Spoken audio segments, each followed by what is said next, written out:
I want you to imagine this. You've done it. You got the samples. You've done the photo shoot. You poured your heart into the website. You finally hit publish. People love your pieces. The compliments are rolling in and orders start coming through. But then a few months later, when you sit down to look at your numbers, something feels off. You're busy, you're selling, you're exhausted, and yet there's hardly any money left. You're working so hard, but your bank account doesn't reflect it.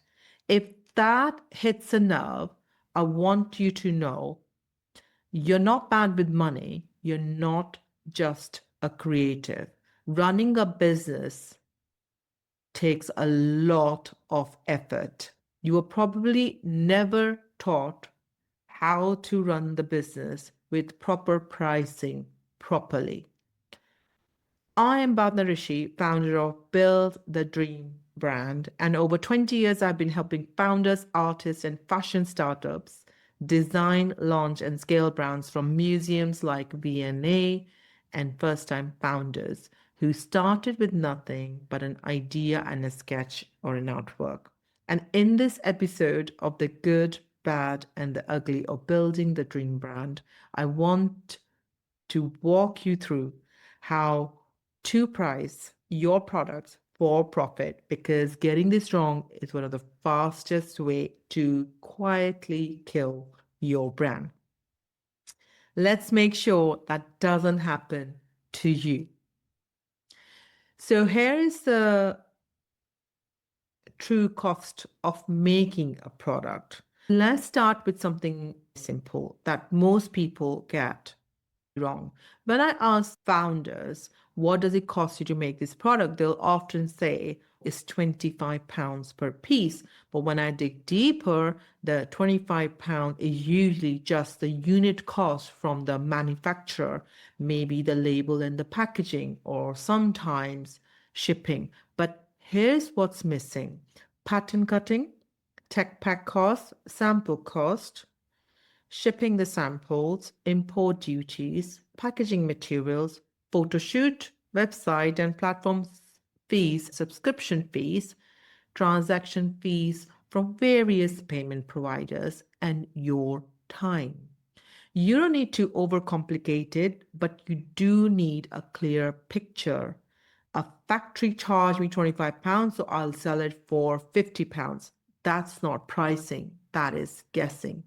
Ask yourself, if I add everything it took to get this product ready to sell, what does it really cost me? Once you know that, you can start to build prices that actually supports your business. Now let's break down the essential numbers. The cost price is what it actually costs you to make one unit from your manufacturing place. Wholesale price is what you would charge a retailer or a stockist if they buy from you.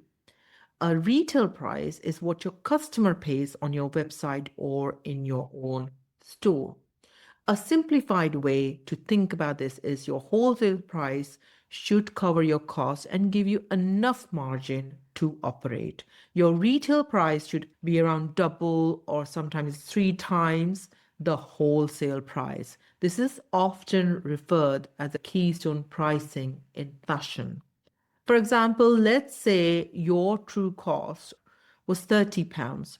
Your wholesale might be £60 and your retail might be around £120 or £160. Those numbers are just examples. They'll vary, they will vary based on your market, your positioning. If you price your products too low at retail, you can never realistically wholesale later because there's no room for the retailer's margin. If you only ever think about today, you might accidentally block your brand's futures opportunities. Markups are a big part of pricing. What kind of markups actually work?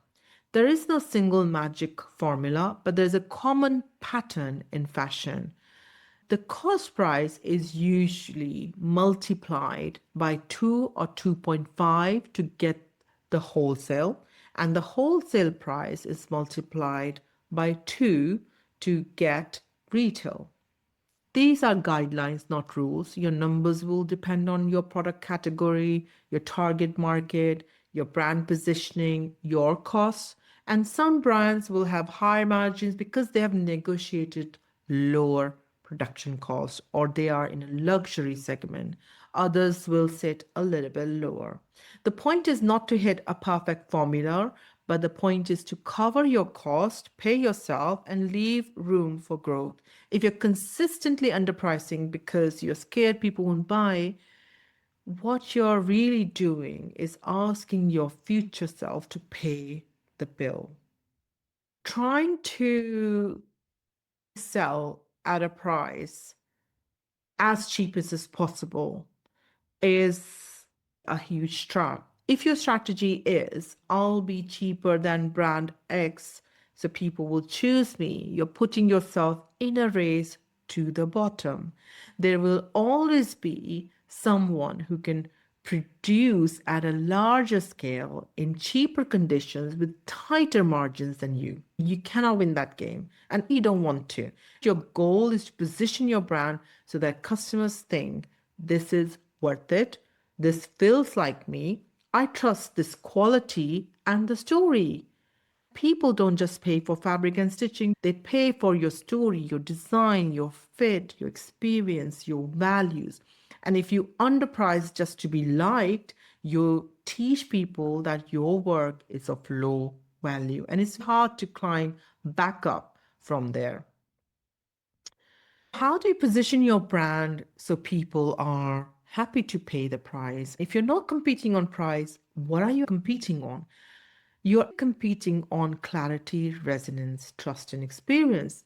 Can your customer quickly understand who you are and what makes you different? A brand feels like it's created for them. Does your visual messaging product is of high quality and aligned with them?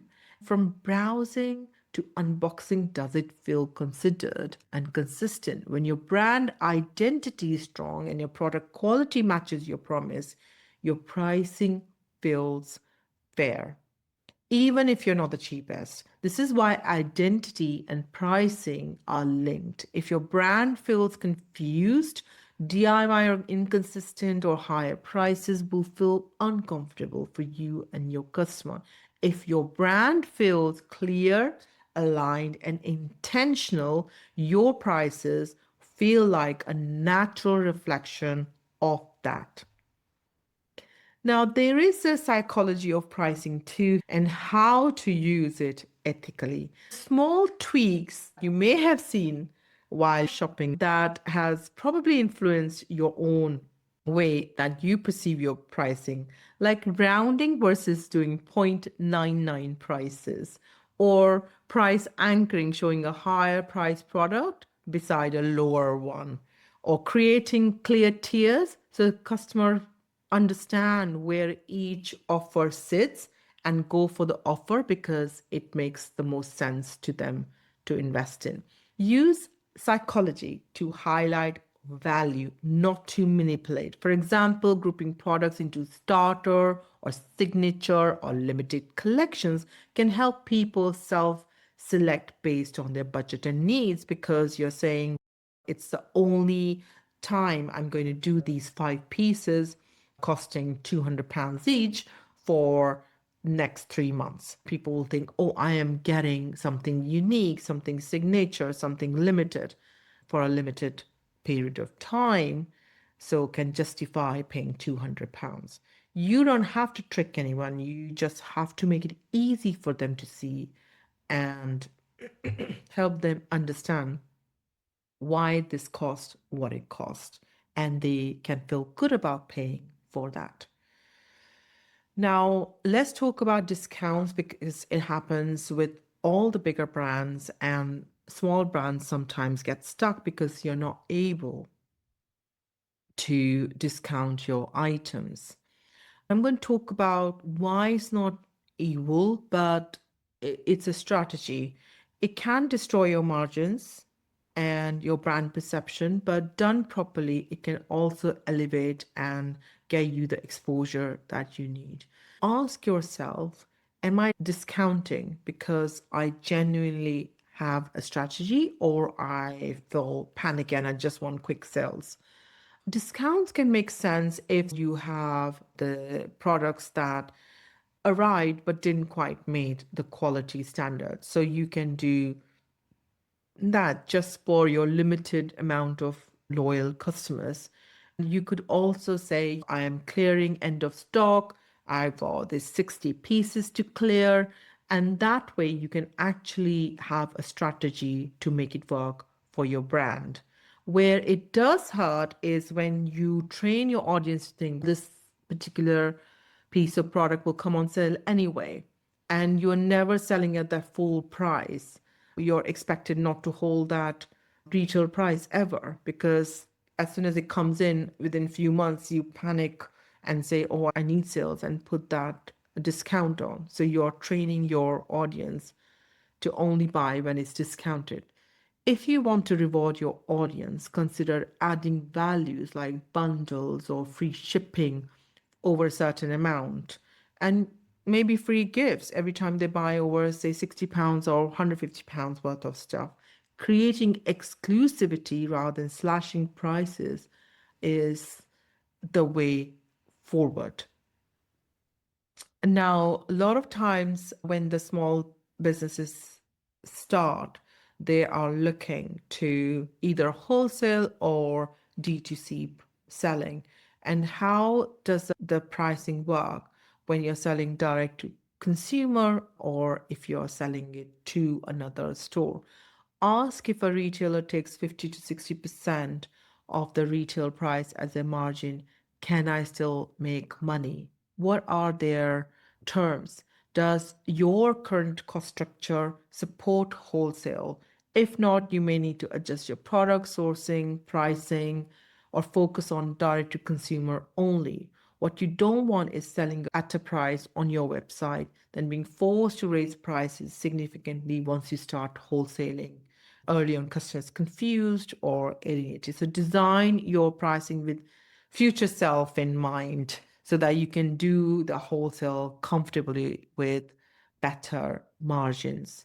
So I'll leave you with a quick example of profitable pricing here.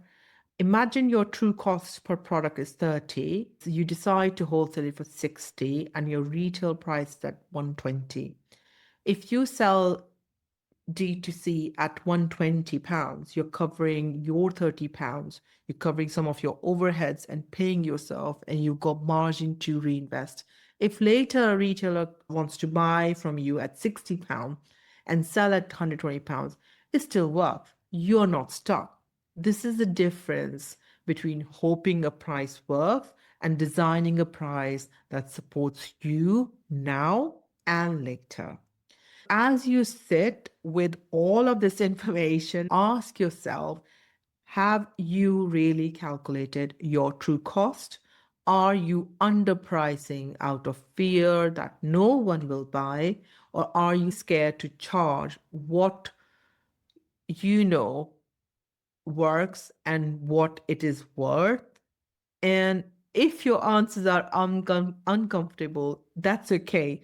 Money can be emotional, especially when it's tied to your creativity and identity. But your brand cannot survive on compliments. It needs cash flow, it needs pricing that supports you, not just suppliers and platforms. This is the kind of work I support founders with inside the Build a Dream brand, breaking down your real costs, designing pricing that makes sense for your market and for your goals, helping you feel confident saying, this is my price without shrinking or apologizing. If you like support, you'll find a link in the show notes where you can download a free price for profit worksheet to input your numbers and see where you really stand. Or book a call with me so we can look at the pricing together and make sure your brand is also a sustainable business. You deserve to be paid for the value you create. Thank you for joining me for this episode of The Good, Bad, and the Ugly of Building the Brand. In the next episode, we'll dive into launching your brand, what no one tells you. Until then, I want you to remember this: raising your prices to reflect your true value isn't greedy. It's what allows your brand and you to keep going and keep building.